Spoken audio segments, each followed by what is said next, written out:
পশ্চিমবঙ্গের ration card নিয়ে সুখবর দিলেন মুখ্যমন্ত্রী। আধার বায়োমেট্রিক সমস্যা থাকলেও মিলবে বিনামূল্যে রেশন। আগস্ট 30, 2025, কলকাতা। পশ্চিমবঙ্গের সাধারণ মানুষের জন্য আজ এক বড় সুখবর শোনালেন মুখ্যমন্ত্রী মমতা বন্দ্যোপাধ্যায়। রাজ্যের খাদ্যসাথী প্রকল্পে বিনামূল্যে রেশন পাওয়ার ক্ষেত্রে এতদিন আধার কার্ড ও বায়োমেট্রিক যাচাই বাধ্যতামূলক ছিল, কিন্তু বহু মানুষ আঙুলের ছাপ না মেলানো, আধার কার্ডের ত্রুটি বা নেটওয়ার্ক সমস্যার কারণে রেশন তুলতে গিয়ে সমস্যায় পড়ছিলেন। এবার সেই সমস্যার অবসান ঘটল।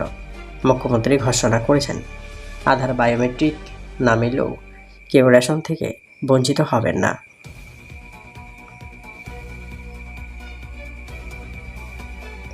কি ঘোষণা করলেন মুখ্যমন্ত্রী? নবান্নে সাংবাদিক বৈঠকে মুখ্যমন্ত্রী জানান, আমাদের রাজ্যে কেউ অভুক্ত থাকবে না। অনেক সময় দেখা যাচ্ছে বয়স্ক মানুষদের আঙ্গুলের ছাপ মেলাতে সমস্যা হচ্ছে, আবার কোথাও নেটওয়ার্ক না থাকার কারণে মেশিন কাজ করছে না। তাই স্পষ্ট করে জানিয়ে দিচ্ছে, বায়োমেট্রিক না মিললেও বা আধার কার্ড সংক্রান্ত সমস্যার কারণে রেশন বন্ধ করা যাবে না। তিনি আরও বলেন, রেশন দোকানদারদের জন্য নতুন নির্দেশিকা জারি করা হচ্ছে। যদি কারো আঙুলের ছাপ না মেলে, তাহলে বিকল্প পরিচয়পত্র, ভোটার কার্ড, প্যান কার্ড বা পরিবারের রেশন কার্ডের নাম দেখিয়ে রেশন তুলতে পারবেন। খাদ্যসাথী প্রকল্পে কত মানুষ উপকৃত হবেন? পশ্চিমবঙ্গে 9,80,00,000-এরও বেশি মানুষ বর্তমানে খাদ্যসাথী প্রকল্পের আওতায় রয়েছেন। তাদের মধ্যে প্রায় 7 কোটি মানুষ বিনামূল্যে রেশন পান। এ নিয়ে সিদ্ধান্তের ফলে প্রায় 15 থেকে 20 লক্ষ মানুষ, যারা এতদিন বায়োমেট্রিক সমস্যায় ভুগছিলেন, তারা স্বস্তি পাবেন। বিশেষ করে বয়স্ক, অসুস্থ ও শারীরিকভাবে অক্ষম মানুষরা এখন আর রেশন থেকে বঞ্চিত হবেন না। কী কী জিনিস বিনামূল্যে মিলবে? খাদ্যসাথী প্রকল্পে প্রতি পরিবারকে মাসে চাল প্রতি ব্যক্তি 5 কেজি, গম প্রতি ব্যক্তি 5 কেজি, কিছু ক্ষেত্রে মসুর ডাল, সরিষার তেল ও নুন সম্পূর্ণ বিনামূল্যে দেওয়া হবে।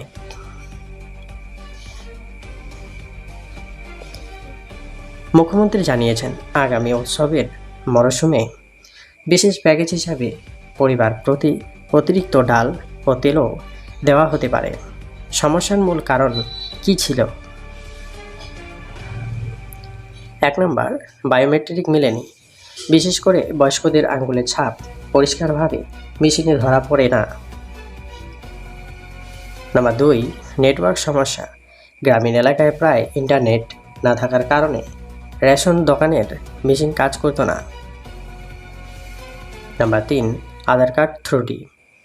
অনেকের নাম বা জন্ম তারিখের ভুলের কারণে কার্ড লিঙ্ক করতে সমস্যা হচ্ছিল, ফলে বহু মানুষ রেশন না পেয়ে চরম সমস্যার মধ্যে পড়ছিলেন। নতুন নির্দেশিকা কার্যকর হবে কবে থেকে? সরকারি সূত্রে জানা গেছে, আগামী 1 সেপ্টেম্বর 2025 থেকে এই নিয়ম কার্যকর হবে। প্রতিটি জেলা খাদ্য দপ্তরে সার্কুলার পাঠানো হয়েছে। রেশন দোকানদারদেরও জানিয়ে দেওয়া হয়েছে, তারা যদি কোনো কারণে রেশন দিতে অস্বীকার করেন, তবে তাদের বিরুদ্ধে কড়া পদক্ষেপ নেওয়া হবে। বিরোধীদের প্রতিক্রিয়া। রাজ্যের বিরোধী দলগুলি মুখ্যমন্ত্রীর এই সিদ্ধান্তকে স্বাগত জানালেও তাদের বক্তব্য, এটা অনেক দেরিতে নেওয়া সিদ্ধান্ত।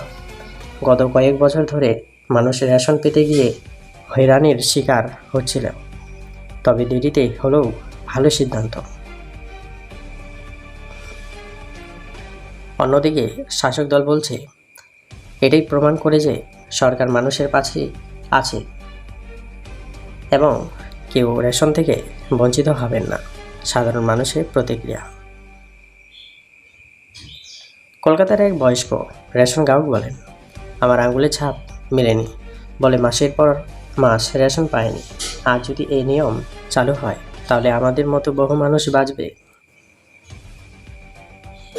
মুখ্যমন্ত্রী মমতা বন্দ্যোপাধ্যায়ের এই সিদ্ধান্তে রাজ্যের কোটি কোটি মানুষ, বিশেষত আর্থিকভাবে দুর্বল পরিবারগুলি বড় স্বস্তি পেল। আধার কার্ড বা বায়োমেট্রিক সমস্যার কারণে আর কেউ যাতে খাবারের অধিকার থেকে বঞ্চিত না হয়, সেই দিকেই বড় পদক্ষেপ নিল রাজ্য সরকার। এই ঘোষণা পশ্চিমবঙ্গের খাদ্য নিরাপত্তার ক্ষেত্রে এক বড় সুখবর। আজকে এই পর্যন্তই আপডেট। আবার দেখা হবে অন্য কোনো ভিডিওতে। ভিডিওটি ভালো লাগলে লাইক করবেন, চ্যানেলটি সাবস্ক্রাইব করবেন এবং বেশি বেশি করে শেয়ার করবেন। সকলকে অসংখ্য ধন্যবাদ জানাই।